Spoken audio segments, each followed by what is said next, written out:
Fala, desculpa a zoada do ventilador aqui, mas eu queria partilhar ah, uma meditação. Eu tava assistindo uma, uma série aqui da cultura oriental,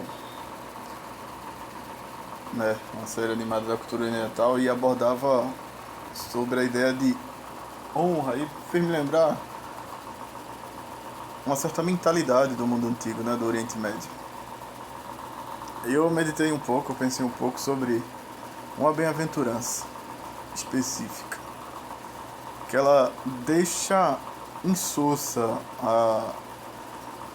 aquele nosso lado mais cristalizado, né, apologético ou reformado, no sentido de nada a gente pode fazer pela nossa salvação e tudo é graça e tudo que a gente faz não é nada.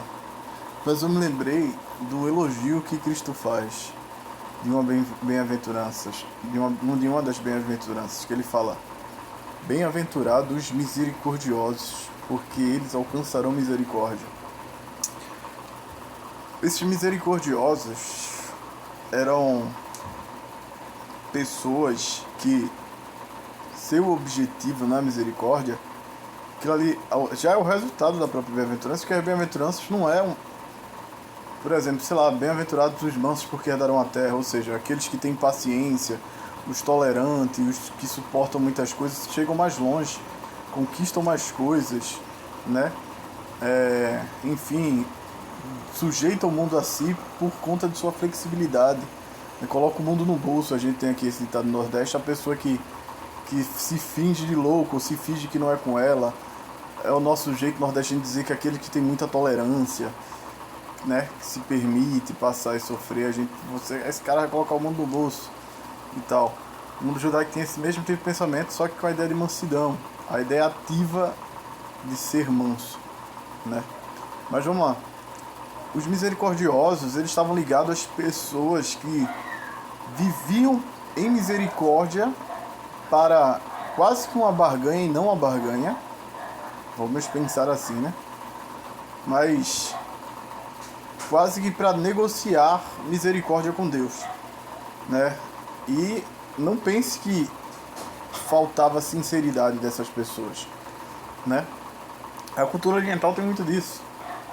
Sabe, eu vou dar um exemplo assim. Sabe uma pessoa rechaçada que começou a entender o peso dos seus pecados, o peso do seu passado, o peso da sua antiga vida, e que tenta se dar uma chance, mas ela se sente acompanhada pelos seus pecados, ela se sente acompanhada pela sua tormenta moral, e ela usa esse incômodo não para a desistência, não para se entregar, e até porque já chegou ao ápice, né, quando estava integrada nessas coisas perversas.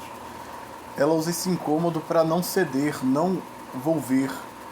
E em troca, já que ela não pode apagar seus pecados, seu feitio uma vez suas ações uma vez feitas, né?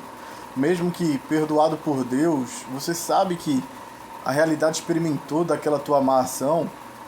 Essas pessoas que tinham isso, elas passavam a viver devolvendo em misericórdia, né? Apelando em misericórdia com o próximo, né? Em empatia, em flexibilidade, em ajudar ou contribuir agora, né? Se antes ela via atrapalhar toda a sociedade ou prejudicar o todo pela forma de vida que ela tinha, ela se dedicava em ajudar, né?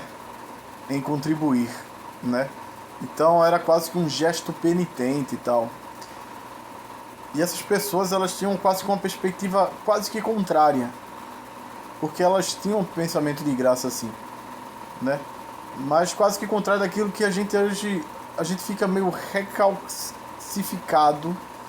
recalcitrado quando pensa assim: nada podemos fazer mediante a graça de Deus para merecer seu perdão e a sua misericórdia. E Jesus elogia uma vértice essa mesma virtude no mundo judaico, que existia muito, eram os penitentes da misericórdia, né? Aqueles que se queriam ser favorecidos ou perdoados por Deus, eles viviam em perdão, em favor, em tolerância e tal, né? Eles suportavam a miséria e ajudavam o outro a melhorar em si e tal. Era uma forma deles executarem justiça, não simplesmente só porque queriam, mas porque eles queriam reconstruir o passado. Eu me lembro que essa memória, esse jeito e essa virtude chegou no cristianismo mais adiante, quando Paulo o leva para, né, a expansão para além de Jerusalém, né, dos átrios israelitas, né, dos átrios israelenses, eu não sei qual termo usar. Paulo fala assim em uma das suas cartas: aquele que roubava, trabalhe duro, soe de sua testa, né, do sol da sua testa, e doe generosamente. Ou seja, antes ele tirava das pessoas, e agora em Cristo ele tem o compromisso quase, né, que se por penitência ou não, se por fazer valer, claro que seus pecados uma vez feitos não tem como retirar da história, talvez sim, né, certamente perdoado por Deus, mas não esquecido pelos homens, não esquecido pela memória do passado, você faça justamente o revés, né, para quase que validar, né, tentar suprir a falta, o buraco que você abriu e retomar aquilo que você já deveria ter construído faz tempo. Então tem esse conselho: você que roubava, você doe generosamente, ceda generosamente, né? Se você era um mentiroso, seja 2 vezes mais ligado à verdade. Isso já não é Paulo que diz, mas algumas coisas que Paulo fala tá ligado com esse entendimento, que era provavelmente os misericordiosos, que queria alcançar a misericórdia divina, e eles não viam melhor apelo do que mergulharem na miséria do seu semelhante e ajudarem a sair aquele semelhante de sua miséria, para que assim Deus o visse ativo agora na virtude, não mais num vício passado, no pecado, não mais num pecado antigo, mas numa parte que trazia mortalidade ao mundo, destruição ao mundo. Agora ele é um membro de revitalizar o mundo, não porque o mundo realmente ele vai conseguir quitar o que faz, mas é a prova de que ele se mostra arrependido e apelar a Deus, de ainda fazer valer a pena e de não esperar a misericórdia de Deus só achando de que crer que Deus é misericordioso nos faz úteis na misericórdia que só cumpre a nós termos com os outros. Então, ao contrário, se Deus é misericordioso, eu bebo da sua misericórdia de perdão, mas ao mesmo tempo eu invisto minha vida em apagar o rastro de uma vida maldita do passado, né, em auxílio do outro. Então é isso, eu queria falar sobre esse pensamento que estava no cristianismo primitivo. Ele é um pouco quase que um tiro no pé, às vezes, de certas apologéticas que a gente tem como tradicionais, quase que católicos, mas mais modernos, protestantes, né? De lançar luz da forma correta de se ler as escrituras, sendo que as escrituras têm um pensamento oriental e totalmente independente do pensamento ocidental, desenvolvido em, uma posteridade muito grande, né, e tal. Mas pense nisso, né. E eu me lembro que Cristo fez uma parábola, só para resumir, do homem que é perdoado pelo rei, e por ser perdoado pelo rei ele tem um compromisso de agir em misericórdia. A misericórdia que ele recebeu do rei, ele tem o compromisso de agir em misericórdia com o outro. E é assim que se acontece: perdoa, perdoa-os. Perdoar para ser perdoado, né? E às vezes é isso que nos falta. Às vezes temos a sensação de ter fracassado, Eu fui uma pessoa muito egoísta, olha, vidas se amarguraram por causa de mim, né? Então, naquela vida sem Deus, eu atrapalhei tudo e não tem como voltar e tal. Então, os misericordiosos eram que aqueles que se percebiam agora diante de Deus, que, cara, eles talvez não possam mudar o fato. Pessoas talvez não lhe vão ceder perdão. Ou o que ele fez até para si mesmo, não é fácil ser perdoado. E ele pode até entender que Deus perdoa, mas às vezes o perdão, o auto-perdão, ele é complicado de se liberar. A gente tem que confiar no perdão de Deus para tentar nos perdoar. Mas o processo desse auto-perdão, às vezes, compete num convertimento da forma como que levamos a vida, né? E eu vejo algumas coisas que é bem popular, Vinland Saga, Vagabond.